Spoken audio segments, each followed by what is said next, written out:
A quote from Ellen Frank in her study of Chinese students' perceptions of women in management states, "What began as cultural constraints have now become ingrained stereotypes that perpetuate discrimination and do not allow women to become leaders.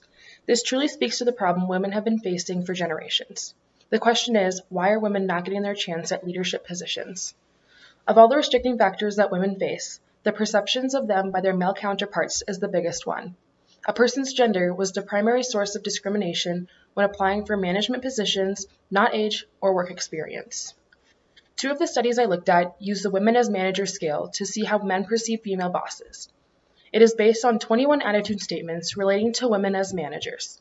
The scores are read as a range, 21 being the most unfavorable. In one study, the mean was and 112 with is a range highly of favorable. 57 to 144. From the male students only, the mean was 97 and the range was 57 to 133.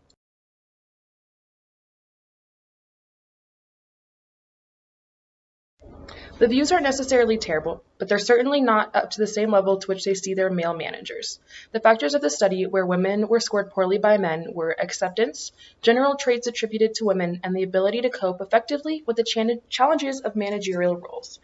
In our textbook, stereotypes are defined as judging someone on the basis of one's perception of the group to which that person belongs. When an entire group of our population is discriminated against, they are not able to be as successful as they can be. Two of the other studies picked apart descriptions of both male and female managers by both sexes. They then looked at repeating words that describe said managers. Words used to describe female managers by men were unsure, knows nothing, incompetent, not effective, closed, more of a follower, slower, less active, friendly, softer, and lenient. These demonstrate the stereotype that female managers are less knowledgeable and possess poorer management skills that are necessary for demanding management positions.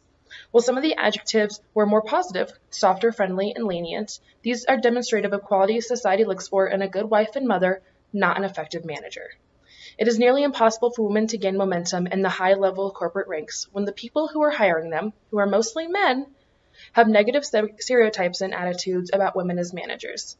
One of the most surprising and maybe disturbing things I found was that women in the workforce often have negative ideas about women and bosses.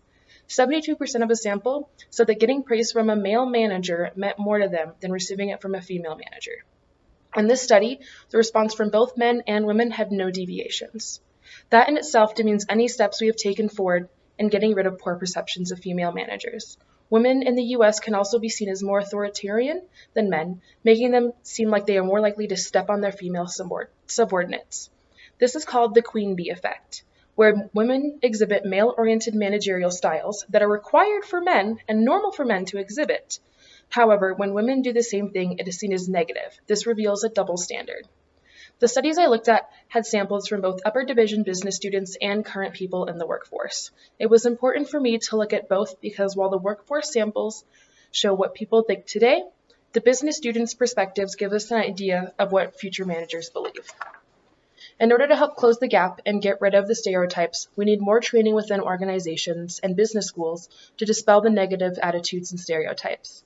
As women become more prevalent in leadership roles, they become role models for other women, and it'll make it easier for the next generation to climb the corporate ladder.